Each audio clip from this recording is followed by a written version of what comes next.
ब्रह्मांड ही सब कुछ है। समय, स्पेस और मैटर सब कुछ इसी में समाहित है। हमारी पृथ्वी इस ब्रह्मांड में चट्टान का घूमता हुआ एक कण भर है, जो हमारी मिल्की वे गैलेक्सी में मौजूद 200 अरब तारों में से एक का चक्कर काट रही है।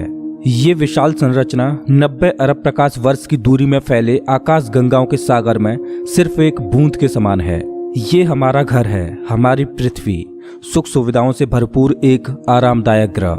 एक बार रोजमर्रा के कामों को छोड़ आसमान को देखिए, क्या दिखाई देता है। आसमान में फैली एक विशाल काली चादर में टिमटिमाते हुए तारे कितने खूबसूरत लग रहे हैं। रात में हम जिन तारों को देख पाते हैं वो सब हमारी मिल्की वे गैलेक्सी के एक छोटे से पैच के तारे हैं। हमारी गैलेक्सी में हम यहाँ रहते हैं और रात के समय में हमें सिर्फ इस छोटी सी जगह के तारे दिखाई देते हैं। कितनी विशाल है हमारी गैलेक्सी, लेकिन क्या ब्रह्मांड के सापेक्ष में हमारी गैलेक्सी का कोई अस्तित्व है?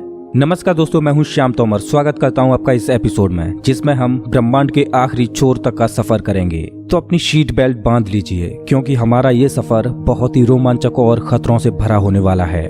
तो चलिए पृथ्वी की सतह से उड़ान भरते हैं और ब्रह्मांड के आखिरी छोर की ओर चलते हैं। जैसे जैसे हम पृथ्वी की सतह से ऊपर उठते जा रहे हैं, वैसे वैसे हमें पृथ्वी की सतह ब्लू स्फीयर की तरह दिखने लगी है। यह है इंटरनेशनल स्पेस स्टेशन, इंसानों द्वारा स्पेस में बनाई गई सबसे बड़ी चीज। ये 27,580 किलोमीटर प्रति घंटे की रफ्तार से पृथ्वी के चक्कर काट रहा है, जो कि पृथ्वी की सतह से लगभग 400 किलोमीटर ऊपर है। और ये 24 घंटे में लगभग 16 बार पृथ्वी के चारों ओर घूम जाता है। जैसे ही हम इंटरनेशनल स्पेस स्टेशन से और ऊपर जाते हैं, तो हमें इंसानों द्वारा बनाई गई कुछ और चीजें दिखाई देती हैं। सैटेलाइट्स। अंतरिक्ष में इंसानों द्वारा भेजी गई हजारों सैटेलाइट्स पृथ्वी का चक्कर काट रही हैं। सैटेलाइट्स का अंतरिक्ष में एक जाल सा बिछा हुआ है। चलिए और ऊपर चलते हैं। इतने ऊपर से पृथ्वी का नजारा तो देखिए, कितना खूबसूरत लग रहा है हमारा ये नीला ग्रह। हम पहुंच चुके हैं चांद के पास। हमसे पहले यहाँ पर 12 एस्ट्रोनॉट्स आ चुके हैं, जिनमें नील आर्मस्ट्रांग पहले व्यक्ति थे जो इसकी सतह पर उतरे थे, और उनके पैरों के निशान आज भी चांद की सतह पर देखे जा सकते हैं। चांद पर कोई वायुमंडल नहीं है, इस वजह से ये निशान सदियों तक ऐसे ही बने रहेंगे। हम अभी अपने घर से लगभग 4 लाख किलोमीटर दूर हैं और चंद्रमा से हमारा ग्रह कुछ इस तरह का दिखाई देता है। ऐसा लग रहा है जैसे अंतरिक्ष में एक ब्लू मार्बल रखी हो। चांद की सतह एक बैटल फील्ड की तरह लग रही है, जिसने पिछले अरबों सालों से कॉमेट्स और एस्ट्रॉइड्स की मार को झेला है। चांद का कोई वायुमंडल नहीं है जो कि कॉमेट्स या एस्ट्रॉइड्स को स्पेस में ही जला दे। सौभाग्य से हमारी पृथ्वी का वायुमंडल है जो हमें स्पेस से आने वाले खतरों से बचाता है। चलिए अंतरिक्ष में एक लंबी छलांग लगाते हैं। ये है हमारे सौर मंडल का सबसे चमकीला ग्रह वीनस। इसको पृथ्वी की छोटी बहन बोला जाता है, क्योंकि ये पृथ्वी की ही तरह रॉकी प्लैनेट है, जिसकी ग्रेविटी लगभग पृथ्वी के ही समान है। लेकिन ये ग्रह एक नर्क की तरह है, क्योंकि इस पर होती है भयंकर बारिश, पानी की नहीं बल्कि एसिड की। इसके एटमॉस्फेयर में जो बादल दिखाई दे रहे हैं वो सल्फ्यूरिक एसिड के हैं। हमारे सौरमंडल में सिर्फ वीनस ही एकमात्र ऐसा ग्रह है जिस पर सबसे ज्यादा ग्रीन हाउस इफेक्ट होता है। सूर्य की गर्मी इस पर आती तो है, लेकिन वापस नहीं जा पाती, जिस वजह से हीट इसके एटमॉस्फेयर के अंदर ट्रैप होकर रह जाती है। यही कारण है कि शुक्र ग्रह हमारे सौरमंडल का सबसे गर्म ग्रह है, जिसका तापमान 465 डिग्री सेल्सियस है। इसकी सतह पर काफी मात्रा में ज्वालामुखी मौजूद हैं, जो इस ग्रह को और ज्यादा खतरनाक बनाते हैं। इस एंग्री प्लैनेट पर कुछ भी सरवाइव नहीं कर सकता। चलिए अपनी जर्नी को और आगे बढ़ाते हैं। यह है सूर्य के सबसे पास मौजूद ग्रह मरकरी। इस ग्रह की धरती हमारे चंद्रमा जैसी नजर आती है, जिस पर बड़े बड़े गड्ढे मौजूद हैं। इस ग्रह के दिन और रात के टेम्परेचर में बहुत ज्यादा डिफरेंस है।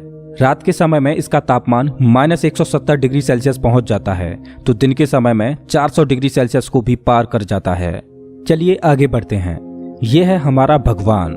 यही है जो अपनी ऊर्जा से पृथ्वी पर जीवन को चला रहा है।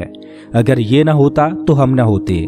पृथ्वी से लगभग 150 मिलियन किलोमीटर दूर मौजूद ये तारा इतना बड़ा है कि इसमें लाखों पृथ्वियां समा जाएं।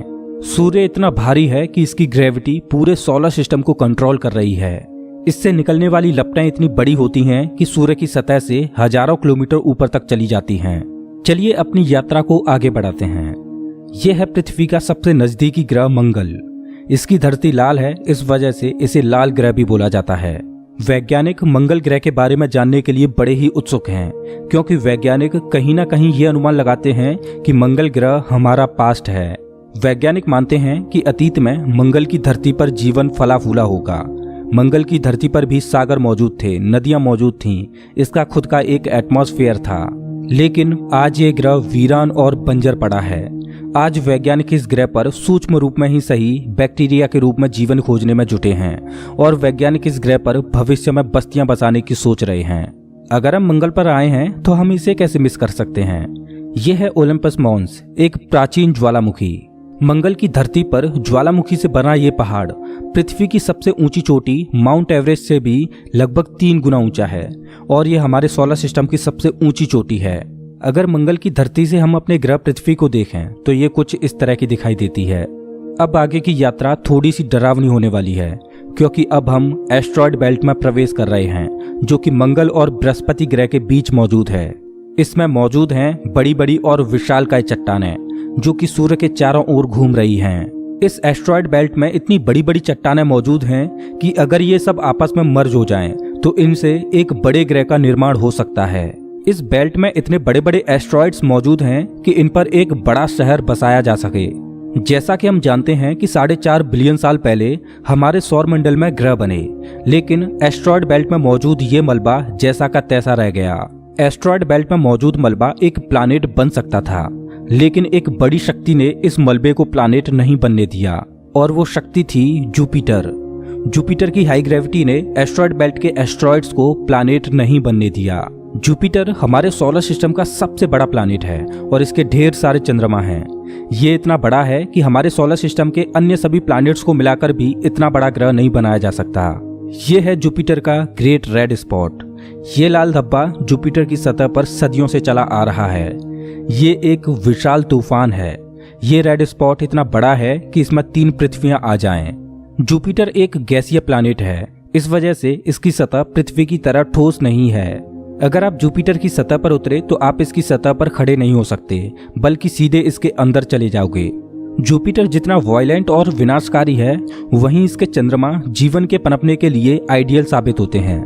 जुपिटर के दर्जनों चंद्रमाओं में से एक है यूरोपा, जो कि पूरी तरह बर्फ की मोटी चादर से ढका हुआ है। वैज्ञानिक मानते हैं कि यूरोपा की सतह पर जमी हुई बर्फ के नीचे पानी तरल रूप में मौजूद है। इस पर पानी का तरल रूप में होना जीवन के होने की संभावनाओं को बढ़ा देता है। हमारे सोलर सिस्टम में बृहस्पति ग्रह के चंद्रमा यूरोपा पर वैज्ञानिक जीवन होने की प्रबल संभावनाएं जताते हैं। हमारा अगला पड़ाव है हमारे सौर मंडल का सबसे खूबसूरत प्लैनेट सैटर्न।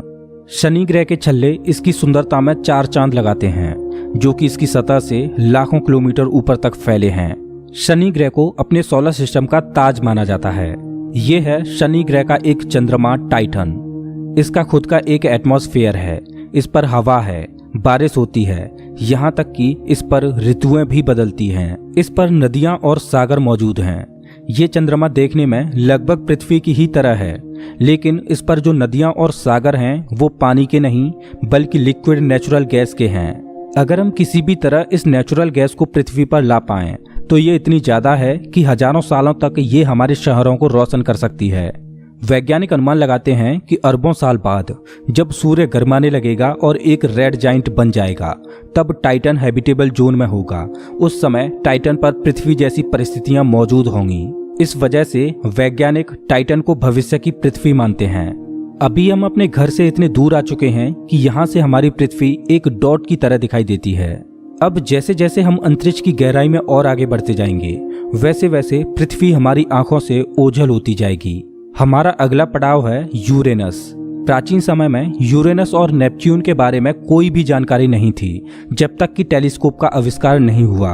हमारी सौर व्यवस्था का सबसे आखिरी प्लैनेट है नेपच्यून।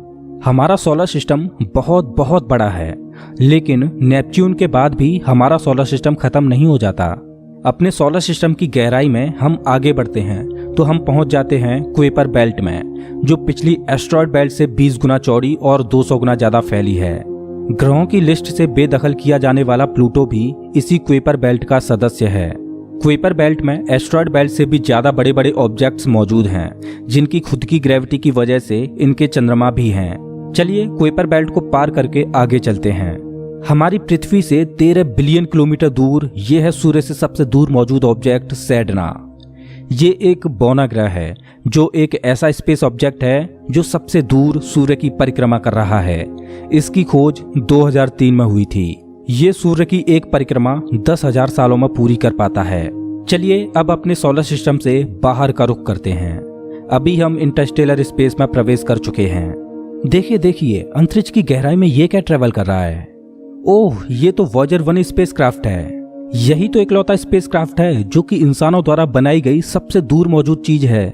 ये पृथ्वी से अब तक 19 अरब किलोमीटर दूर जा चुका है। इस स्पेसक्राफ्ट ने अंतरिक्ष के काफी सवालों से पर्दा उठाया है। ये बंदूक से निकली बुलेट से भी 20 गुना तेज ट्रेवल कर रहा है। चलिए अपनी यात्रा को और आगे बढ़ाते हैं। अभी हम अपने सोलर सिस्टम की हदों से इतने दूर आ चुके हैं कि यहाँ से हमारा सूर्य एक आम तारे की तरह दिखाई दे रहा है, लेकिन इतनी दूर से भी इसकी ग्रेविटी को महसूस किया जा सकता है, क्योंकि अरबों की संख्या में यहाँ पर कॉमेट्स को देखा जा सकता है जो सूर्य की ग्रेविटी से बंधे हुए हैं। इन कॉमेट्स में इतना ज्यादा पानी है कि अगर ये सब इकट्ठे हो जाएं, तो ये पृथ्वी से भी ज्यादा बड़े और गहरे सागरों को भर दें। वैज्ञानिक मानते हैं कि पृथ्वी पर ज्यादातर पानी कॉमेट्स के द्वारा ही आया है। पेंसपर्मिया थ्योरी के अनुसार पृथ्वी पर जीवन कॉमेट्स के द्वारा ही धरती पर आया। अंतरिक्ष में तैर रही इन छोटी छोटी बर्फीली चट्टानों में जीवन सूक्ष्म रूप में बैक्टीरिया की फॉर्म में मौजूद हो सकता है। कॉमेट्स का एक विशाल बादल हमारे सौर मंडल को घेरे हुए है, जिसे ऑर्ट क्लाउड बोला जाता है। ऐसा माना जाता है कि ये ऑर्ट क्लाउड हमारे सौर मंडल की ग्रेविटी की आखिरी सीमाओं पर है। इसके बाद सूरज की ग्रेविटी कमजोर पड़ने लगती है, जिस वजह से इसके बाद सूरज का खिंचाव बहुत कम रह जाता है। अब यहाँ से आगे की यात्रा एक अननोन और रहस्यमयी स्पेस में होगी, जहाँ घुप अंधेरा है। यहाँ इतना अंधेरा है कि हम अपनी आंखों से भी कुछ भी नहीं देख पाएंगे। यहाँ देखने के लिए हमें इंफ्रारेड विजन की जरूरत पड़ेगी। हम अपनी पृथ्वी से बहुत बहुत बहुत दूर आ चुके हैं, लेकिन ब्रह्मांड के सापेक्ष में ये हमारा एक मामूली सा स्टेप है।